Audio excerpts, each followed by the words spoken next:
Boa noite. Queria agradecer aos irmãos o convite de estar aqui novamente com vocês. E tenho orado para que o Senhor se faça presente, para que a gente compreenda bem a palavra, como o irmão Lúcio já colocou. Obrigado, irmão. Vamos fazer uma coisa. Eu quero partilhar esses dias sobre arrependimento. E esse é um tema delicado. Porque para falar de arrependimento, a gente tem que falar de pecado. E isso é um tema desconfortável para todos nós. Então vamos apresentar o nosso coração, vamos nos colocar de pé e vamos levantar um clamor. Se reúne aí de 2 em 2, 3 em 3 e vamos levantar um clamor ao Senhor. Todos nós vamos orar juntos ao Senhor para que o Senhor nos visite. E aí eu concluo com uma oração. Vamos lá? Ó Espírito de Deus, vem sobre o teu povo, Senhor.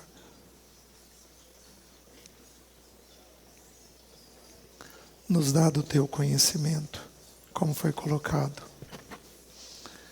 Ajuda a nossa mente a te ver, a te entender, a te compreender.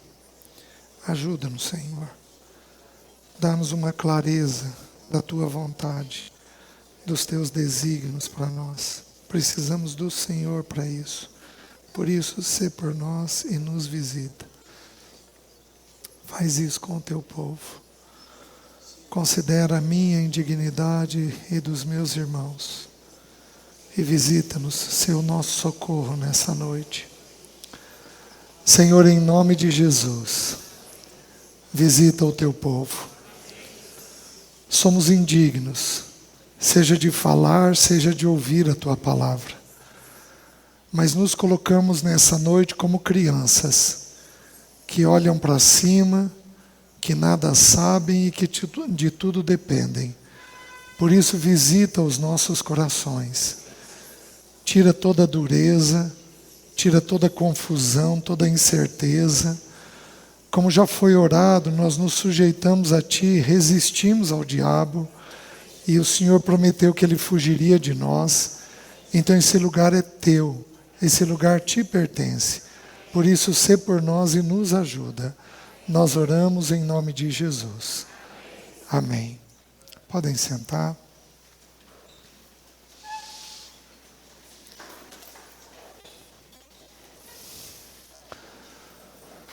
Meus queridos, deixa eu começar com a pergunta final.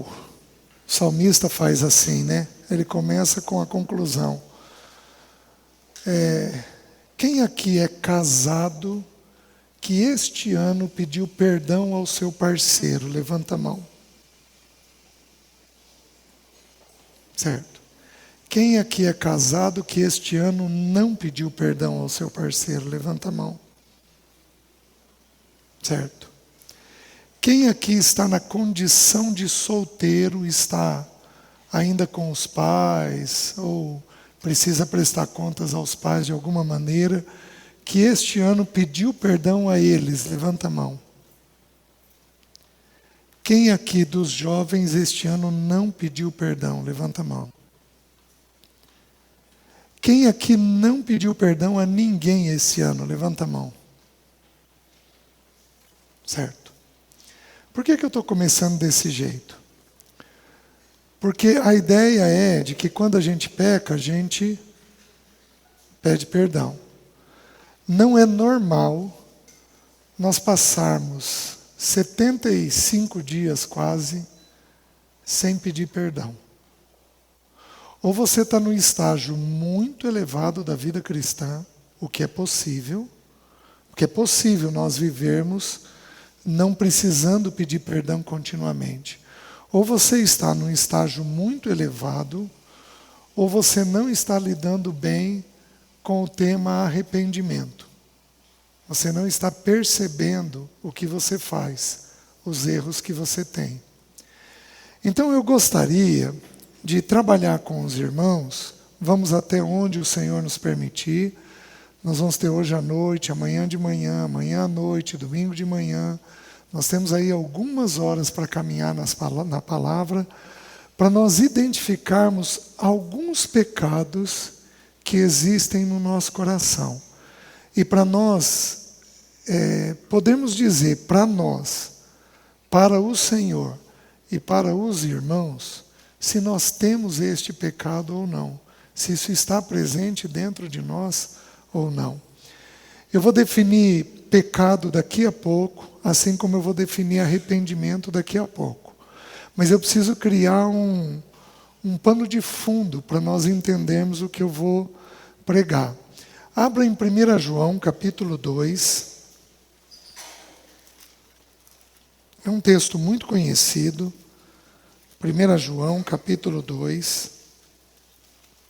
Lá diz assim, versículo 12.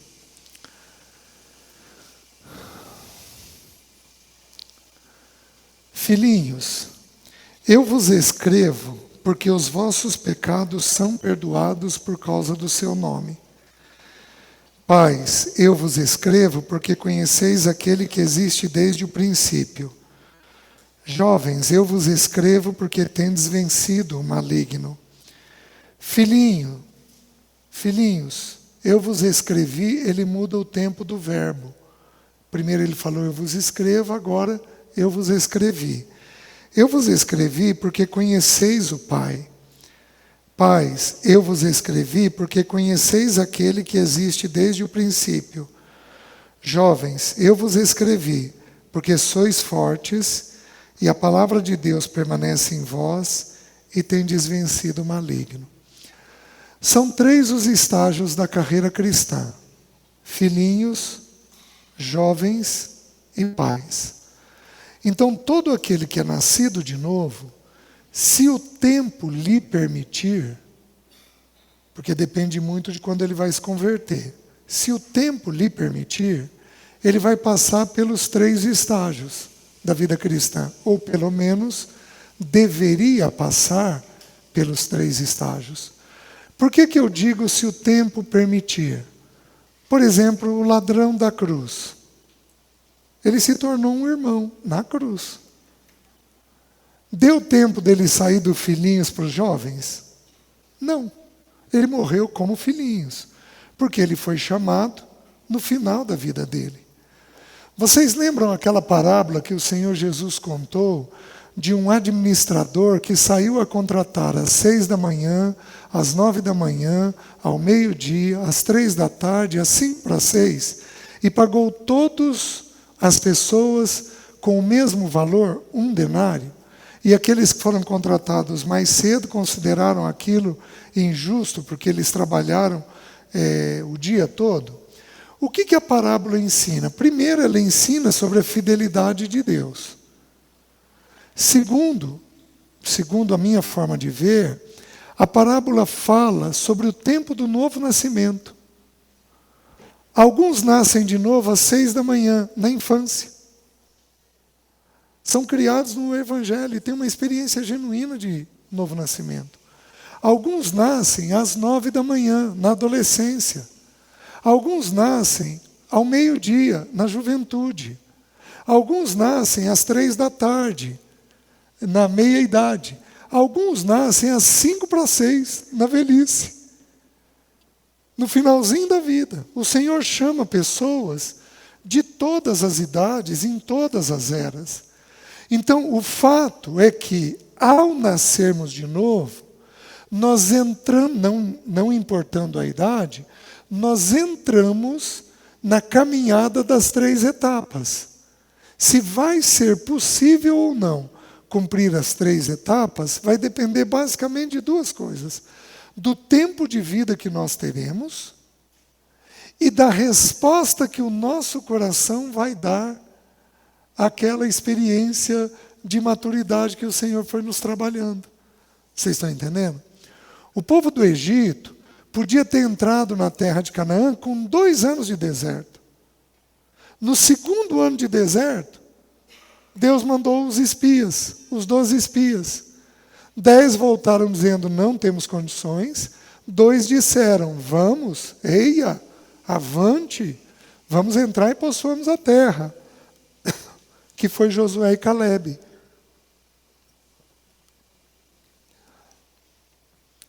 E aí o povo ficou mais 38 anos na mesma lição. Na lição de entrar na Terra Prometida. Então o que acontece? O que acontece é que, ao entrarmos nesses 3 estágios, a gente pode demonstrar resistência nas lições. E ao demonstrarmos resistência, nós não conseguimos avançar tudo o que precisa. Então, nós vamos ter um problema. Porque o Senhor não nos passa para o 2º ano sem a gente cumprir o primeiro. O nosso Deus Pai não é o MEC, o Ministério da Educação e Cultura, que passa para o 2º ano sem ter cumprido o primeiro. Ele não faz isso. Se você tem uma lição, é aquela lição. Você vai passar para outra quando você aprender aquela. Simples assim. Então, nesses 3 estágios, o texto bíblico tem uma curiosidade. Eu vos escrevo e eu vos escrevi. Ele repete 2 vezes. Um está falando no tempo presente, porque supostamente está vendo algo no tempo presente, e outro está falando no tempo passado. Por quê? Porque viu algo, um tempo se passou e confirmou aquilo. De qualquer forma, para o filhinho, para o jovem e para o pai, nós temos uma repetição. E repetição na Bíblia, a Bíblia explica a Bíblia. Repetição na Bíblia é um sinal de urgência. De onde é que eu concluo isso? Quando José foi interpretar o sonho de Faraó, se não me engano, no capítulo 41, se não me engano, de Gênesis, quando ele foi interpretar o sonho de Faraó era dúplice. Vocês lembram? 7 vacas magras comendo 7 vacas gordas e 7 espigas crestadas, miúdas, comendo 7 espigas cheias. Então José vira e diz assim: Faraó, o sonho é dúplice porque Deus se apressa em fazê-lo. Toda vez que aparece uma repetição, a pressa da parte de Deus. Aquilo é urgente. Então, por exemplo, em verdade vos digo, é uma repetição. Saulo, Saulo, é uma repetição. Pedro, Pedro, é uma repetição. Há uma urgência naquilo que está sendo falado. Então é comum, por exemplo, Deus falar com você por um sonho, ou por um irmão, e aí você ir ler a Bíblia e a mesma coisa que foi falada. Se há uma repetição, é um sinal de urgência da parte do Senhor para você ao tratar aquele tema. Você está me entendendo? Então você tem que ter um ouvido um pouco mais apurado para ouvir aquilo. Então, nesses 3 estágios, há uma repetição. Então, há uma urgência neste tema. Se eu for seguir, porque lembra que em Jesus, o texto bíblico diz que habita todos os tesouros do conhecimento e da sabedoria de Deus. Então, se eu for seguir a vida do Senhor Jesus, o que eu concluo? Que a primeira idade de Jesus, que a Bíblia põe em destaque, são 12 anos. Então, eu vou entender que o filhinhos vai levar cerca de 12 anos. A segunda etapa, que a Bíblia não fala com clareza, mas ela sugere no entendimento dela, é 30 anos, até a idade que Jesus ficou em casa. Então, o jovem vai dos 12 aos 30. É um período de 18 anos de desenvolvimento. E o pai é acima de 30 anos de idade. Então, eu vou fazer perto de 50 anos de conversão. Então, é para eu ser pai. Não é para eu ser nem filhinho, nem jovem. Eu já tenho que ter aprendido essa lição. Eu estou misturando a idade cronológica de Jesus com o desenvolvimento espiritual. Por que eu estou me permitindo fazer isso?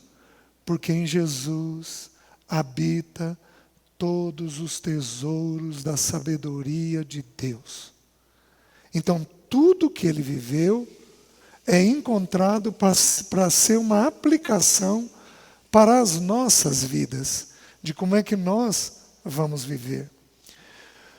Depois de muitos anos aconselhando irmãos, a gente percebe o seguinte, que a base mal feita dá muito problema lá na frente.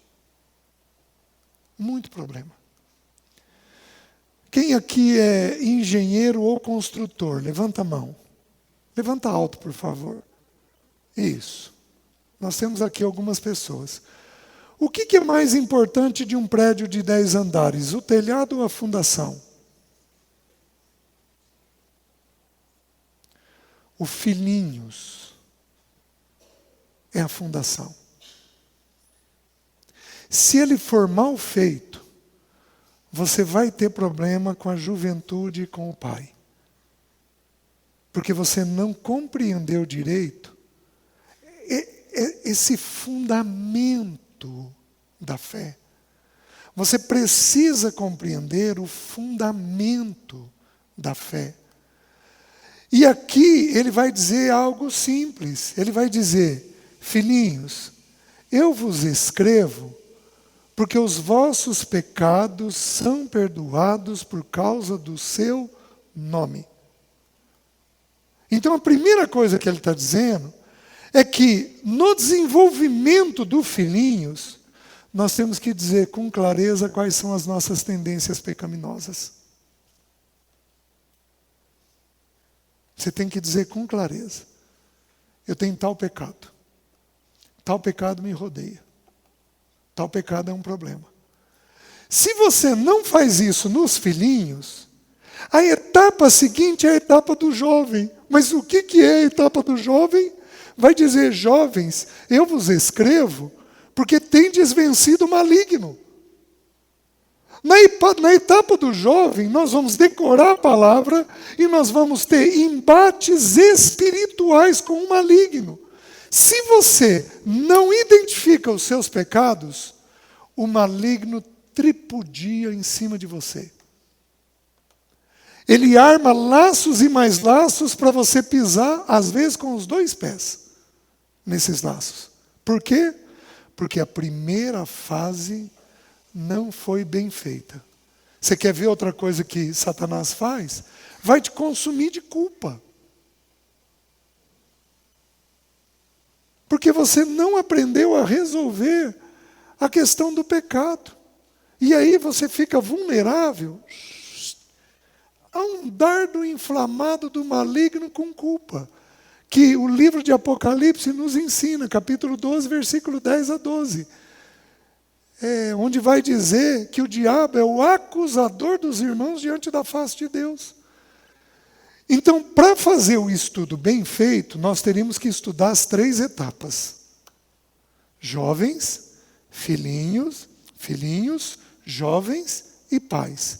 Nós teríamos que fazer isso. E estudar o escrevi e escrevo para cada uma dessas fases. Eu vou começar a fazer o filhinhos.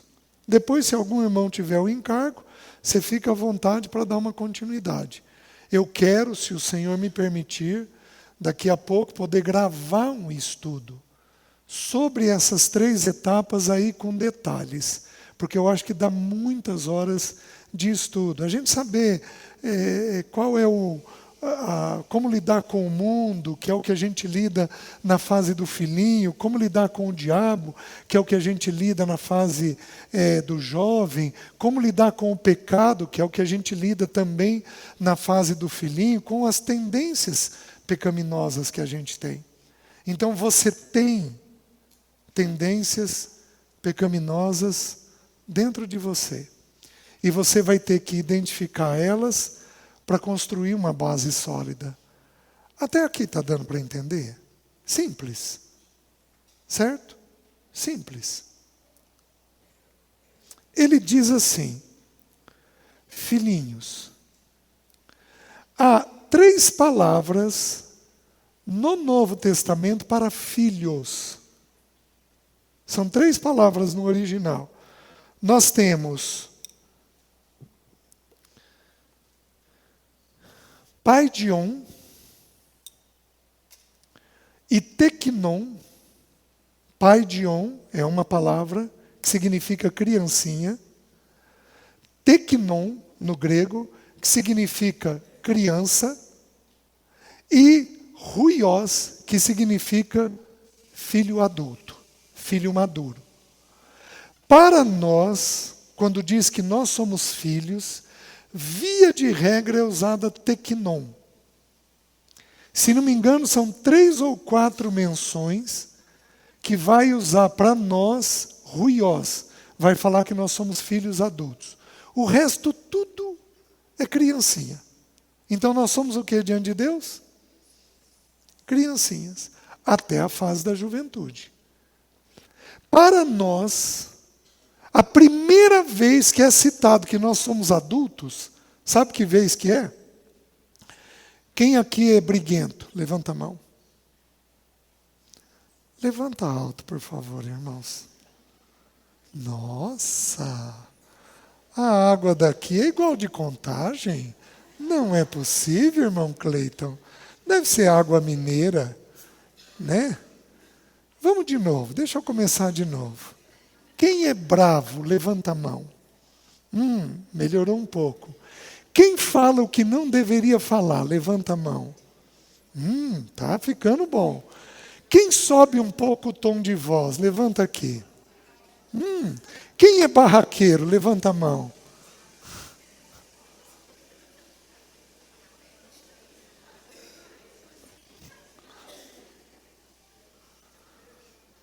É uma forma de confissão levantar a mão.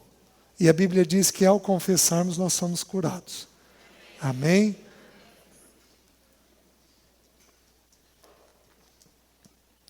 O filhinho,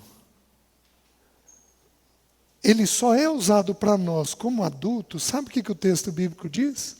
Mateus 5,9. Diz assim: bem-aventurados os pacificadores, porque serão chamados huios de Deus, filhos adultos de Deus. Sabe quando a gente é adulto? Quando a gente é da paz. Trata tudo o que precisa, mas trata com um espírito pacífico. Sem alterar, sem ficar indignado de um jeito pecaminoso ou irritado de um jeito pecaminoso. A gente é sereno, pacífico, aí a gente é adulto diante de Deus. Vocês estão entendendo? Então, ele vai dizer aqui, ele vai usar o paidion, filhinhos, eu vos escrevi, filhinhos, eu vos escrevo, e vai usar o teknon. Então, as 2 expressões que ele usa são expressões para criança. E essa criança, ela precisa do quê? Diz assim: porque os vossos pecados são perdoados, por causa do seu nome. 2 frentes nós temos com os filhinhos. Primeiro, os vossos pecados são perdoados. Mas qual pecado? Você sabe dizer qual é o seu pecado? Você tem clareza de que aquilo é uma fraqueza sua? Por exemplo, vou citar alguns pecados meus durante as mensagens, né?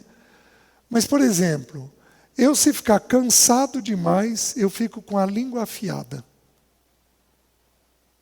Eu brinco com o que eu não devo. Quem aqui brinca de forma errada? Levanta a mão. Eu faço isso quando estou cansado. Na Covid, logo depois do falecimento da minha primeira esposa, eu sou casado novamente, cerca de 1 ano atrás. Fui casado por 34 anos, enviuvei, fiquei quase 5 anos viúva e fiz um novo casamento há cerca de 1 ano atrás. Eu pedi perdão para os meus filhos, não sei quantas vezes por causa do mesmo motivo. Uma língua afiada que brincava com o que não devia. A gente machuca, a gente fere. É um pecado que eu preciso cuidar. Eu preciso cuidar, porque ele está presente dentro de mim. Eu trabalho para curar as pessoas, como é que eu vou sair por aí ferindo as pessoas? Não pode isso. É uma tendência que eu tenho. Eu tenho tendências da qual eu estou liberto, mas eu tenho tendências que ainda me rodeiam. Você sabe dizer quais são as suas? Pensa comigo. Por que os irmãos acham que a Bíblia trabalha com listas de pecado? A primeira lista, Marcos capítulo 7. Porque de dentro do coração dos homens é que procedem os maus desígnios, maus pensamentos, os homicídios, os furtos, os adultérios, e vai por aí afora. Ele descreve lá uma série de pecados. Aí nós entramos em Romanos, capítulo 1. Paulo vai falar a respeito da natureza pecaminosa do gentio e do judeu. E ele aí descreve, no capítulo 1, uma série extensa de pecados. Aí nós chegamos no livro de 1 aos Coríntios. Não herdarão, irmãos, não quero que ignoreis, que não herdarão o reino dos céus. E aí ele começa a descrever vários pecados. Pecados de sexualidade, pecados de língua, pecados de idolatria, e vai descrevendo que essas pessoas não herdarão o reino dos céus. Aí nós chegamos em Gálatas. As obras da carne são conhecidas e são prostituição, impureza, lascívia, adultério, iras, porfias, ciúmes, dissensões, facções, bebedices e coisas semelhantes a esta, bebedices e glutonarias, que é compulsão. E coisas semelhantes a esta. Quem aqui faz rolagem? Levanta a mão. E coisas semelhantes a estas. Rolagem é pecado.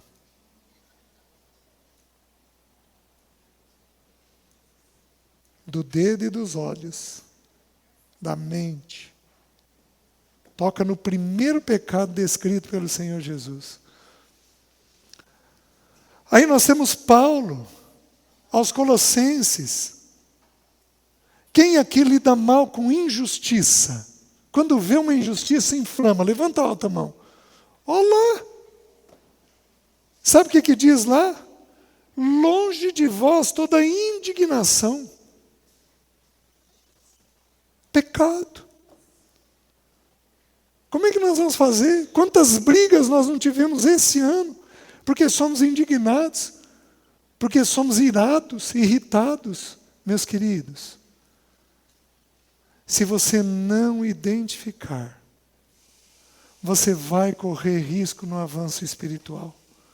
E aí, a hora que você vê, o diabo pode ter armado um laço horrível para você.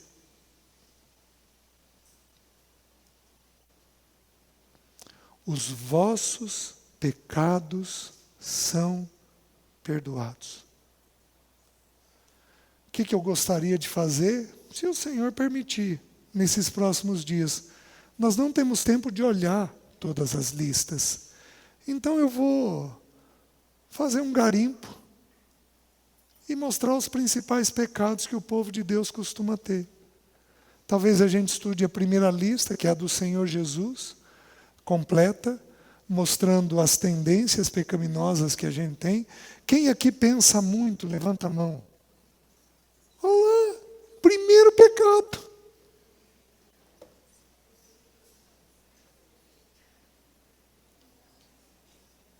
Só que, meus queridos, porque os vossos pecados são perdoados. E aí você precisa compreender a beleza da obra do Senhor. Porque Ele não apenas te perdoa e joga o teu pecado no mar do esquecimento, Porque não seria suficiente para nós. Por quê? Porque a gente comete o pecado, algumas horas depois você está em luta de novo. Com a mesma luta. Então 1 João 1,9 diz assim: se confessarmos os nossos pecados, Ele é fiel e justo para nos perdoar os pecados e nos purificar de toda injustiça. O que é injustiça? Injustiça é uma palavra usada para tudo aquilo que expressa a natureza do pecado. Tudo aquilo que é contra um Deus justo. Tudo aquilo, toda forma de pensar, de sentir, de agir, de falar, que vai contra a natureza desse Deus justo, ele vem e nos cura. Então ele não apenas perdoa, mas ele visita a tendência pecaminosa que entrou dentro da sua vida. Por exemplo, eu fui iniciado, tem crianças aqui, eu vou falar com o maior cuidado do mundo, mas eu fui iniciado na área de sexualidade com 6 anos de idade. De tal maneira que com 12 anos eu era viciado. E apesar de tudo isso, casei virgem. Por causa da visitação do Senhor na minha vida aos 15 anos de idade. Aos 15 anos de idade encontrei o Senhor e me converti mesmo. Mas, meus queridos, foram 12 anos de processo de libertação. 12. Porque tudo aquilo que entra muito cedo gera mais dano. Tudo aquilo que entra muito cedo gera mais dano dentro de nós. Vai gerando um problema, uma tendência. Então tem pais aqui que bateram tanto determinados comportamentos na cabeça do filho, que o filho, odiando aquilo, absorveu. E aí o filho cai em Romanos 7,15. O bem que eu prefiro eu não faço, mas o mal que eu detesto eu pratico. Porque entrou na tua cabeça. Porque os pais repetiram tanto aquele padrão que você assimilou. O pecado ele é absorvido por observação. Nós temos uma tendência. Mas essa tendência vai manifestar onde? Vai manifestar nos pecados familiares que a gente vê. Então as tendências que os pais têm são repetidas dentro de nós. Simples. Mas não para aí, porque o texto bíblico diz assim, Tiago 5,16, confessai, pois, as vossas faltas uns aos outros e orai uns pelos outros para serdes cura. Só vem pela confissão ao outro.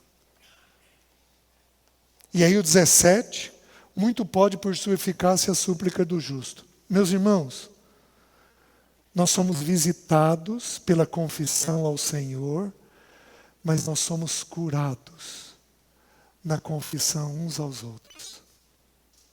Mas Deus é um Deus inteligente. O que é mais fácil? Confessar a Deus ou um ao outro? Para confessar o outro, a gente tem que estar miudinho. A gente tem que estar quebrado. A gente tem que estar moído para confessar o outro. Para confessar a Deus, a hora que você não está suportando, você põe o joelho no chão e confessa. Mas para confessar o outro, leva tempo. Até encontrar o quebrantamento dentro dos nossos corações. E aí ele vai dizer, por causa do seu nome. Então nós teríamos que compreender essa obra da cruz. É uma obra, como ele falou, tetelestai, é uma obra completa e perfeita. Estou plenamente certo de que aquele que começou boa obra em vós há de completá-la até o dia de Cristo Jesus. Há de completá-la até o dia de Cristo Jesus. Ele vai completar a obra que Ele fez em nós. Ele vai, amém? Você vai, no último dia da sua vida, estar no ponto que Deus decretou que você estaria. porque Ele é fiel para cumprir. Você abre no texto de Filipenses, capítulo 3, versículo 12, o texto diz assim: não que eu tenha já recebido ou tenha já obtido a perfeição. Então o que ele está dizendo? 3,12 de Filipenses. Ele está dizendo que ele não é perfeito. Não que eu tenha já obtido ou tenha já recebido a perfeição. Ele é perfeito? Não. Aí ele diz assim: mas prossigo para conquistar aquilo para o que também fui conquistado por Cristo Jesus. Irmãos, quanto a mim, não julgo havê-la alcançado, a perfeição. Mas uma coisa faço, esquecendo-me das coisas que para trás ficam e avançando para as que diante de mim estão, prossigo para o alvo, para o prêmio da soberana vocação de Deus em Cristo Jesus. Aí o que ele diz? Todos, pois, que somos perfeitos.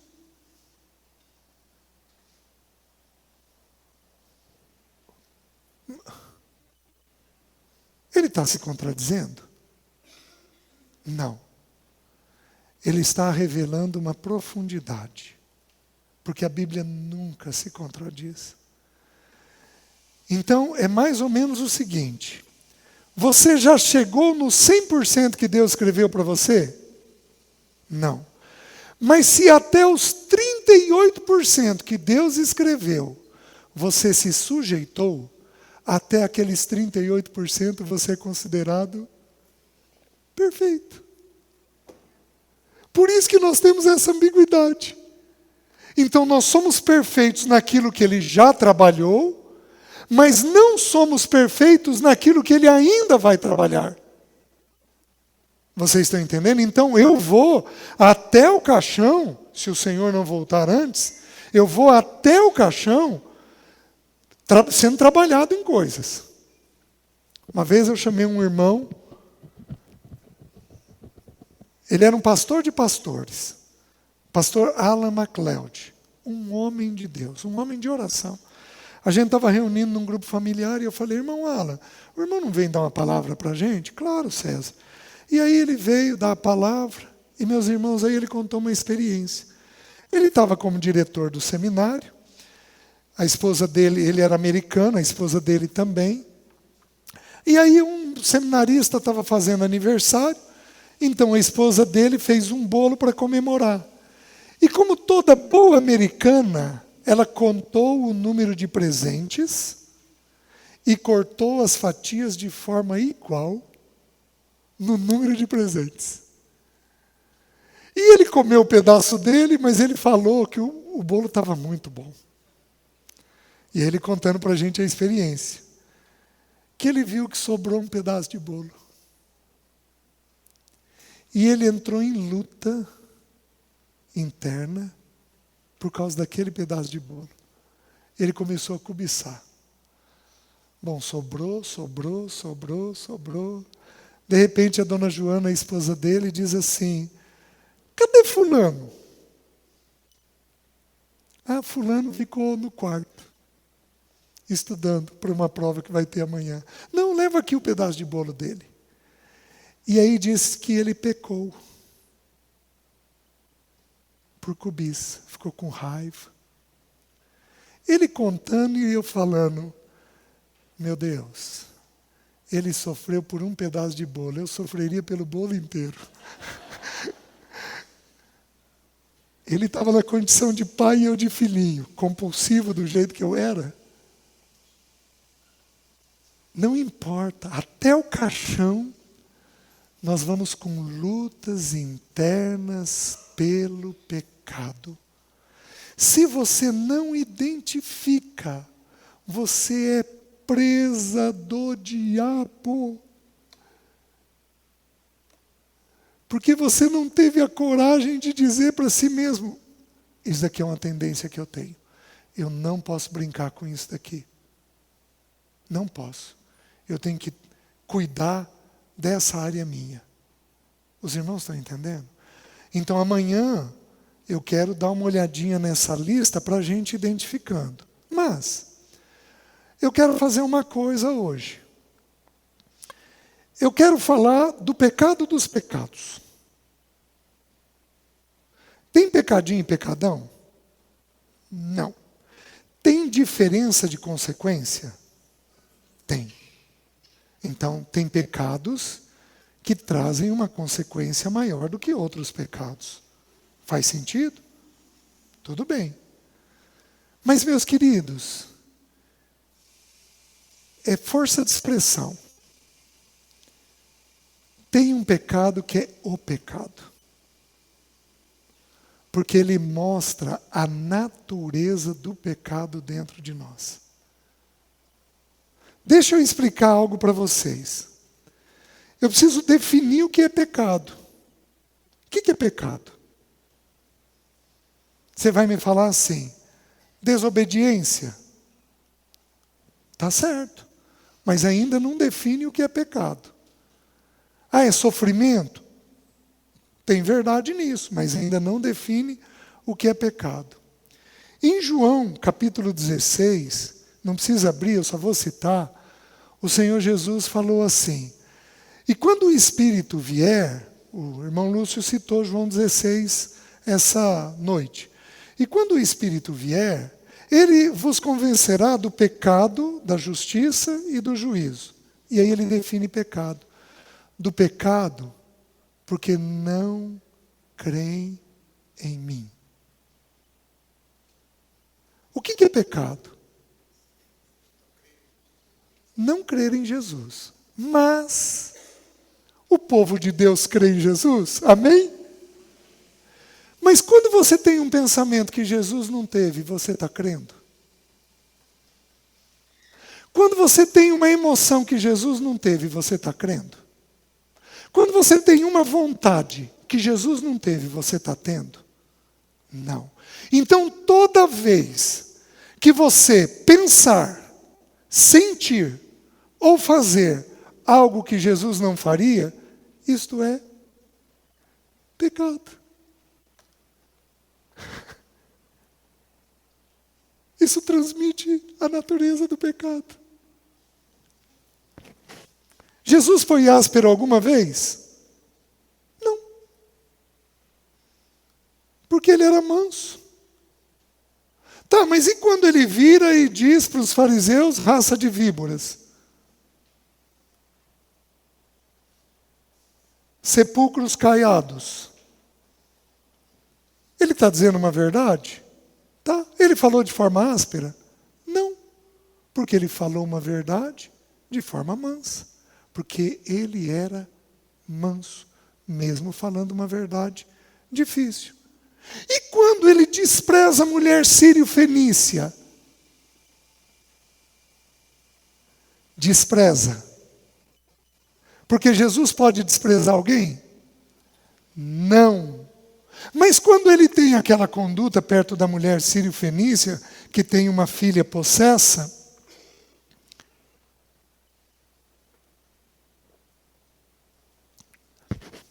Senhor, cura minha filha, Senhor, cura minha filha, Senhor, cura minha filha, e o Senhor não dá atenção a ela. Ele está desprezando ela? Não.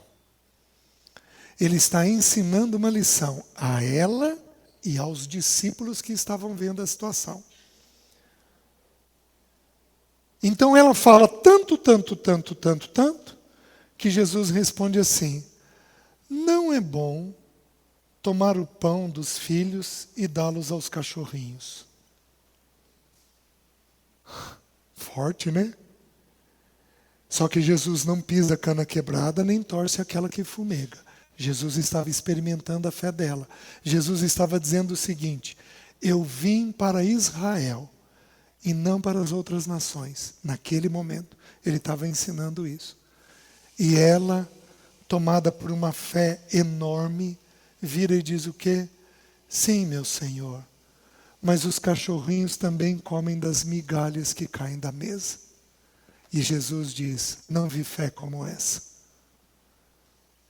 Então Jesus fez algo para ela e fez algo para eles, para os discípulos, porque Jesus já estava mostrando que o evangelho seria também aos gentios, que sou eu e você. Jesus nunca fez de forma errada, fez de forma inadequada. Então, o que é pecar? Pecar é não pensar, não sentir ou não fazer segundo o que Jesus fazia, sentia e pensava. Simples. Se a gente colocar dessa forma, nós somos pobres miseráveis. Porque hoje, quanto pensamento indevido não passou? Alguém aqui esse ano já matou alguém na sua cabeça? Levanta a mão. Eu vou mudar a minha pergunta. Alguém aqui esse ano falou mal de alguém? Melhorou. Porque na língua está o poder da vida e... Se você falar mal, o que você está fazendo? Então eu vou refazer a pergunta. Quem aqui este ano matou alguém? Pecado.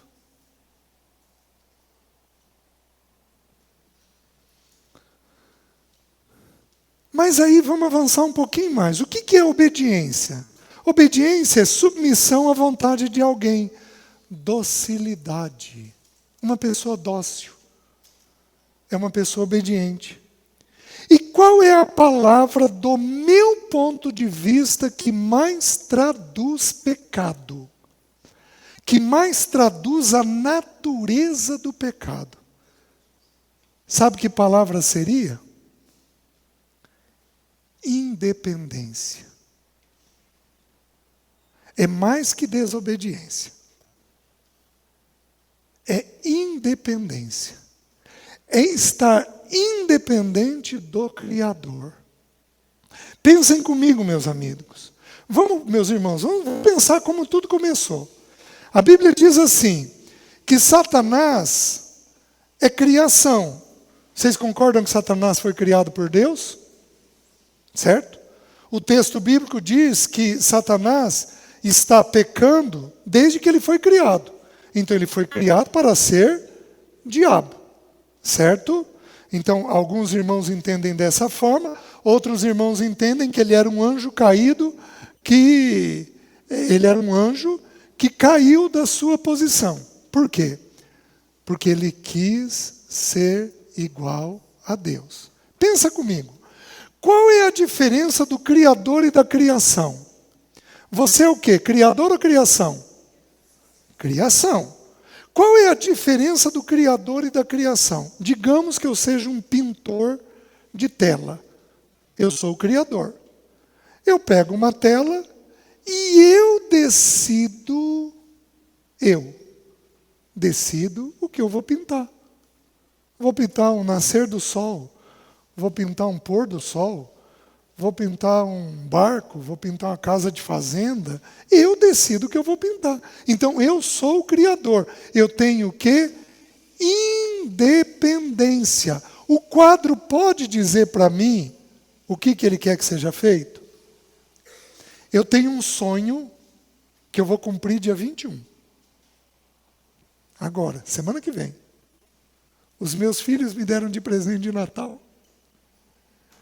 Eu queria... O meu primeiro estudo que eu dei na vida, eu tinha 18 anos de idade, foi um estudo sobre João 18. Quer dizer, eu tinha 17 anos, sobre João 18, o vaso do oleiro. Meu primeiro estudo. Então eu tinha um desejo de ter a sensação de como que é o oleiro. O que eles deram para mim? Aula de cerâmica. Então vou eu sentar sábado, próximo sábado, e eu quero ter a sensação do texto bíblico. Amanhã, domingo, quando eu estiver fazendo o caminho de volta, eu vou ler e reler o texto de Jeremias 18. Ler e reler, para entender essa ideia do oleiro. O vaso não pode perguntar ao Criador por que me fizeste assim. Paulo cita isso em Romanos. Porque ele é criação. Deus é o Criador. que aconteceu em Isaías 14? Há uma profecia sobre Ciro, que alguns estudiosos dizem que fala sobre Satanás. Isaías capítulo 14, eu vou ler o texto com os irmãos. Isaías 14, versículo 12 diz assim: Como caíste do céu, ó estrela da manhã, filho da alva, como foste lançado por terra, tu que debilitavas as nações. Tu dizias no teu coração: eu subirei ao céu, acima das estrelas de Deus, exaltarei o meu trono, e no monte da congregação me assentarei, nas extremidades do norte. Subirei acima das mais altas nuvens, e serei semelhante ao Altíssimo. O que Satanás quis ser? Deus. Mas ele era a criação. Mas ele quis ser Deus. Quando ele tenta Eva, lá em Gênesis capítulo 3, como é que ele tenta Eva? Deus sabe que no dia que você comer, você será semelhante a... O que Satanás tentou fazer consigo e com Eva, com todos nós? Tentar nos tornar Deus de nós próprios. Onde é que você se torna Deus de si mesmo? Quando você quer ser independente.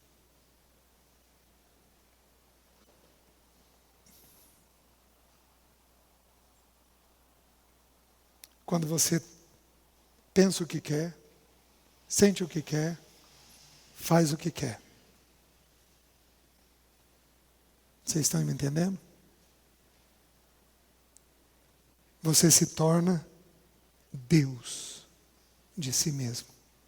Porém, você não vai chegar na condição de Deus nunca. Porque você é, como eu sou, criação. Por isso que na maturidade, nós vamos orando por tudo. Por tudo. Esses dias eu saí com a Sara, a gente foi comprar uma peça para casa, um móvel.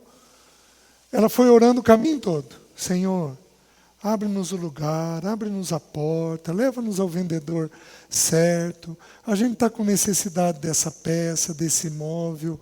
Nos instrui, nos orienta, onde o Senhor quer, do jeito que o Senhor quer. Se possível, nos dá um preço justo nessa peça. Por quê?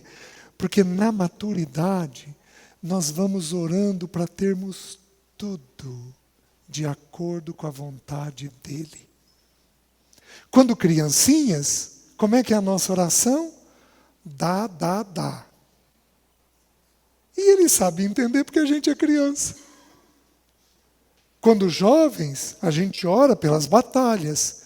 Mas quando Pai, nós já o conhecemos. E nós sabemos que o que Ele quer fazer por nós, Ele simplesmente vai fazer. A gente ora para ter um coração ajustado ao coração dEle. Então, a natureza do pecado dentro de nós é retratado por esta palavra independência.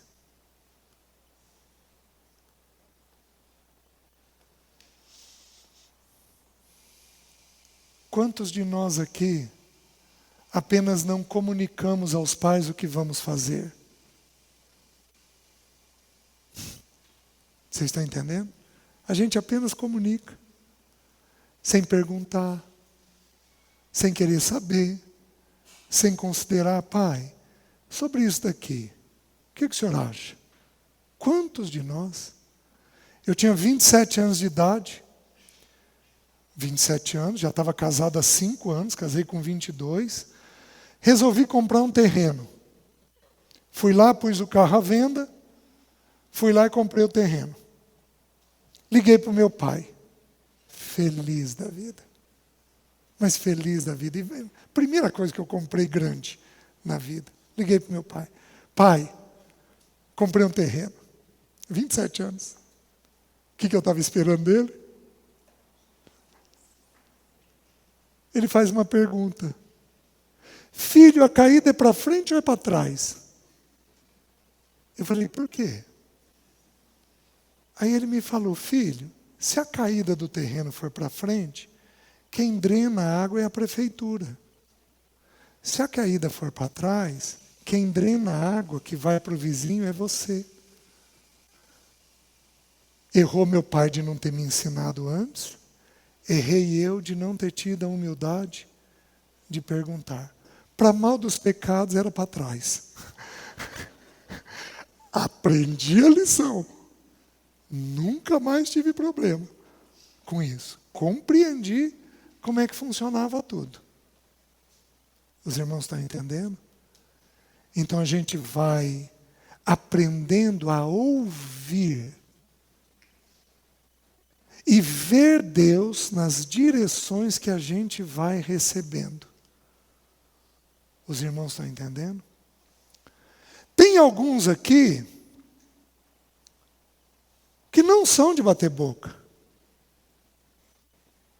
mas que podem ser teimosos. Quem aqui é teimoso, levanta a mão. O teimoso é independente? Vocês conhecem a piada do Joãozinho? É uma piada. Então você ouve aí com reservas. É uma piada.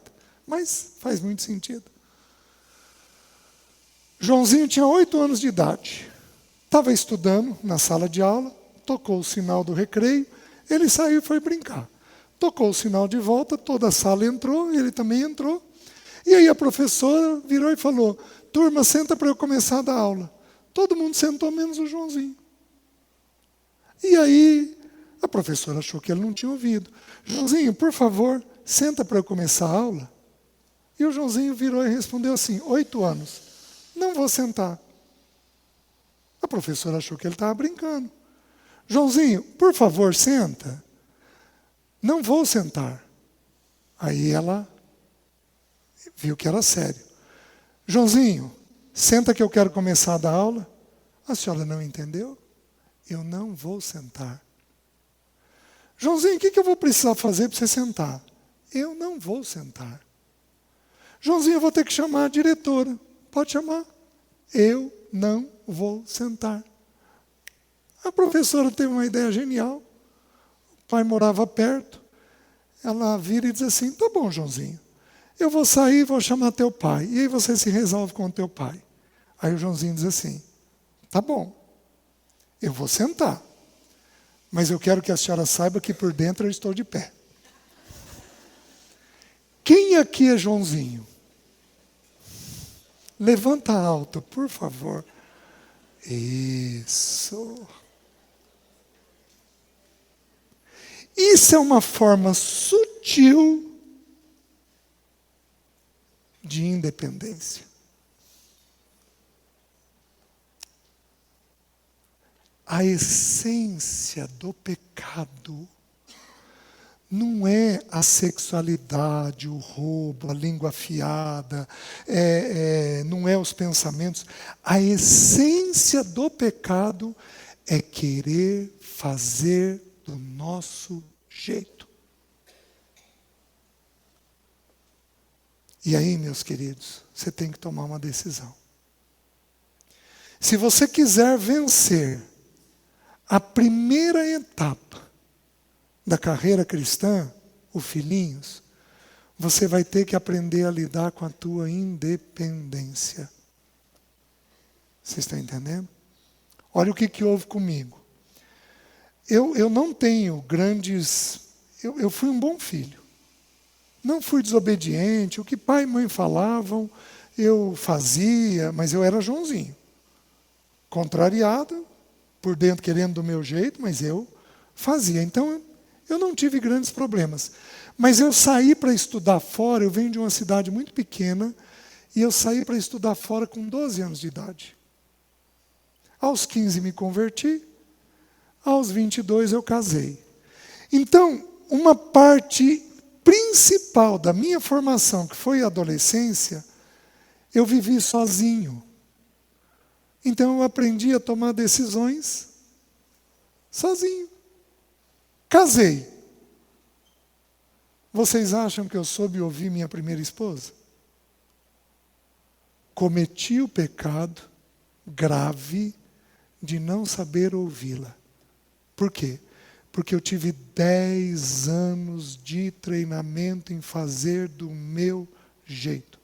Eu estudava a hora que eu queria, eu ia no mercado a hora que eu queria, eu comia o que eu queria, eu ia para a igreja a hora que eu queria, eu voltava a hora que eu queria, eu tinha os amigos que eu queria.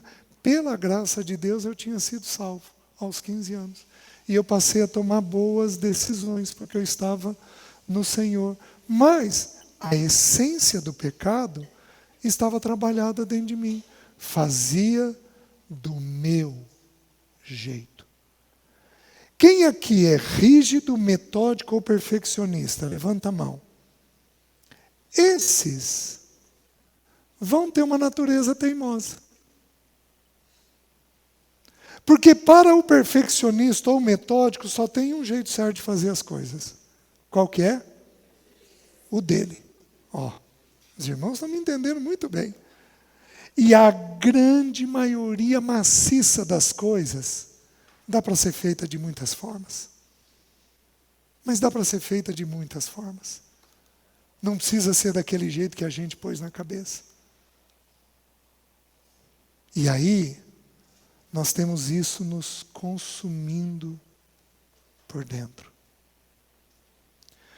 Como que a gente encontra a pessoa do Senhor Jesus? O nosso Senhor Jesus, na eternidade, era um com o Pai. A Bíblia diz que ele era arquiteto do Pai. Provérbios capítulo 8. Eu contratei um arquiteto recentemente para fazer uma coisa para mim. Ele gastou um tempo enorme, chamado, acho que brainstorm. Ele gastou um tempo enorme perguntando o que eu e a Sara queríamos. Porque ele está fazendo segundo a nossa vontade. O que um arquiteto faz? Realiza o desejo de quem o contratou. Jesus foi o arquiteto do Pai. Ou seja, na eternidade, ele era completamente submisso ao Pai, mesmo sendo Deus. Na adolescência, 12 a 30, o texto de Lucas diz que ele voltou para a casa dos pais e era-lhes submisso. Dá para imaginar um homem de 30 anos submisso aos pais? Sim. Jesus era trabalhador, era adulto, era maduro, mas determinadas decisões que ele precisava tomar, ele ou procurava a vontade dos pais ou comunicava aos pais, já previamente sabendo que os pais iriam aprovar. Porque ele foi completamente obediente aos pais. Meus filhos não precisam fazer isso. Um tem 36, uma tem 32. Os dois são solteiros, eles não precisam fazer isso.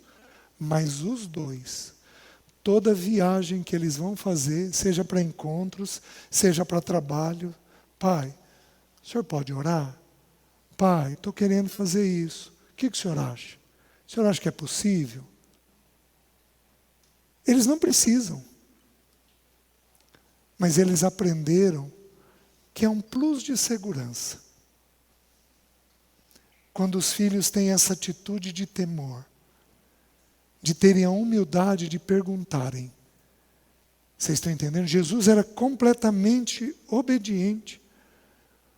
O que a Bíblia diz a respeito dele na vida adulta?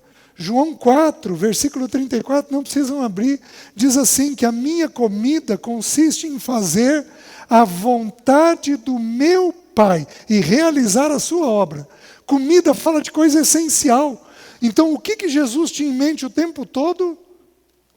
A vontade do Pai. Ele era o Rei dos Reis, o Senhor dos Senhores, aquele a quem todo joelho vai se dobrar e vai confessar o nome dele acima de todos os nomes. Mas ele demonstrou sujeição ao Pai o tempo todo. Porque ele nunca pecou. Ele não tinha um coração independente.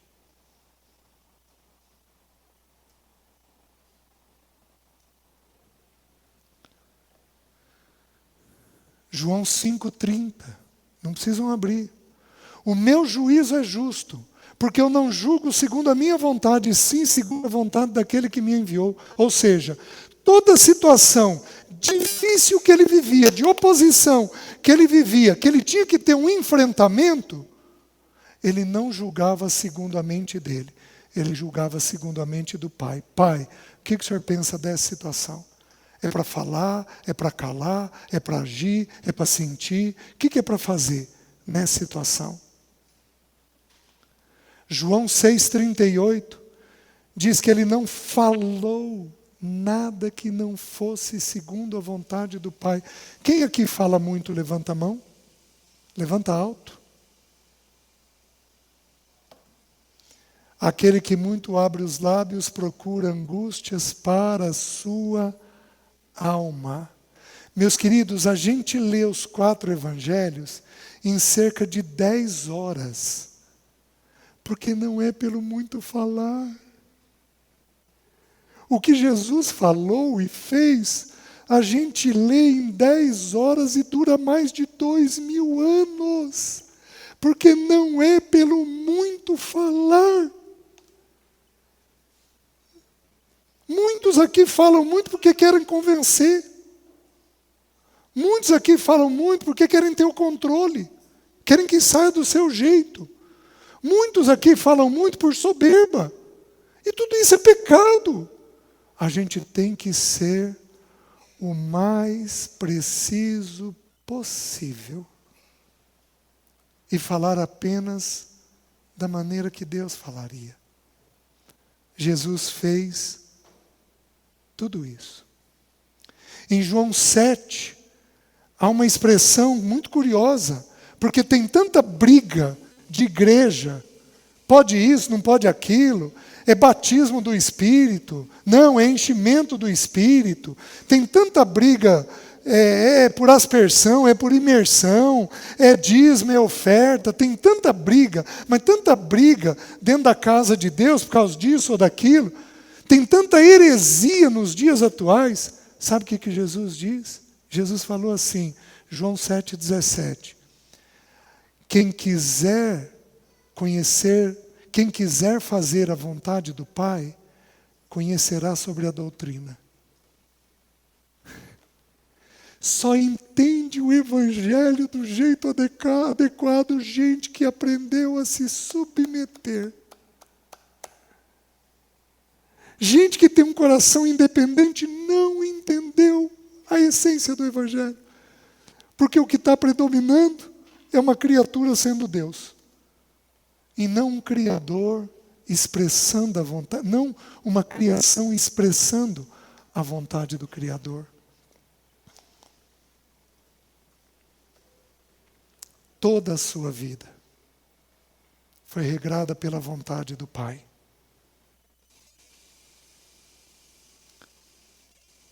O que você quer fazer? O que você quer fazer com relação a tudo isso que você ouviu? Eu vou fazer um pedido. Todos aqueles que querem lidar melhor com o seu pecado, identificar, aprender a ser perdoado, aprender a ter o nome do Senhor naquela área, eu vou pedir para você se colocar de joelhos, que eu gostaria de orar por você. Todos nós, se coloca aí, aqueles que quiserem, que puderem, se você tiver liberdade, se coloca de joelho, que eu quero interceder por você. Aleluias, aleluias, aleluias. Todo mundo com os olhos fechados, em respeito uns aos outros.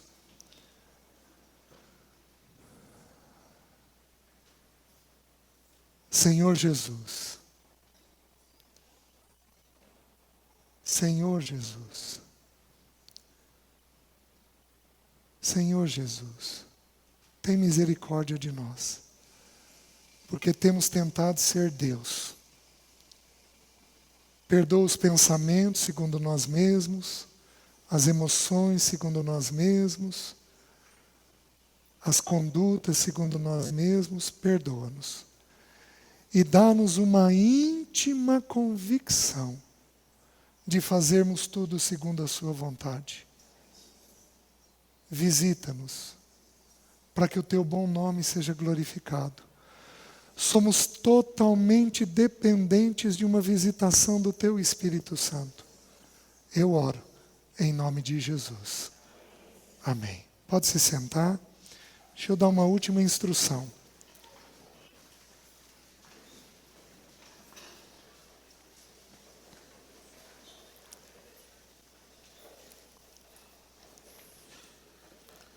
Alguns dos irmãos, hoje à noite, terão memória de pecados. Se vier alguma memória dentro de você, eu preciso que você ore, porque possivelmente o Espírito Santo está te dando uma direção de que aquilo precisa ser tratado. Vocês estão entendendo? Eu tive 2 ocasiões que eu desobedeci meus pais. Uma foi com o meu pai. Eu tinha 13 anos de idade, eu vendia joia. Eu fui trabalhar muito cedo. E eu queria, porque queria que meu pai comprasse um relógio para minha mãe. E meu pai não tinha dinheiro. E eu trombei de frente. Como assim não tem dinheiro? Olha quanto gado o senhor tem na fazenda. Filho, eu tenho 6 filhos estudando fora, eu não tenho dinheiro. Ele não comprou e eu trombei com ele. Me converti aos 15 anos, casei aos 22, fui pai do André aos 26, em março. Chegou o Dia das Mães em maio. O André tinha 2 anos de idade. E eu queria que o André desse um presente para a mãe. O que aconteceu? Eu não tinha dinheiro. O que o Espírito trouxe na minha mente? 13 anos depois, fui até meu pai era ímpio, não entendeu nada. Pai, eu estou lembrando de uma experiência que eu passei, onde eu enfrentei o Senhor, eu fui desobediente, grosseiro, porque eu quis que o Senhor desse um relógio para a mãe, o Senhor não tinha dinheiro, eu queria pedir perdão. Ele falou, filho, para com isso, está tudo certo. Não, pai, eu pequei. Eu preciso que o Senhor me perdoe. Tá bom, filho. Você está perdoado, e encerrou a conversa. Se o Espírito Santo trouxer alguma memória, você precisa ter uma clareza da parte de Deus do porquê. Pode ser que Ele esteja tratando aquela área, pode ser que Ele queira te levar a confessar aquela área. Tudo bem? Você vai orar e o Espírito Santo vai te dar a direção necessária. Amém? Obrigado, irmãos.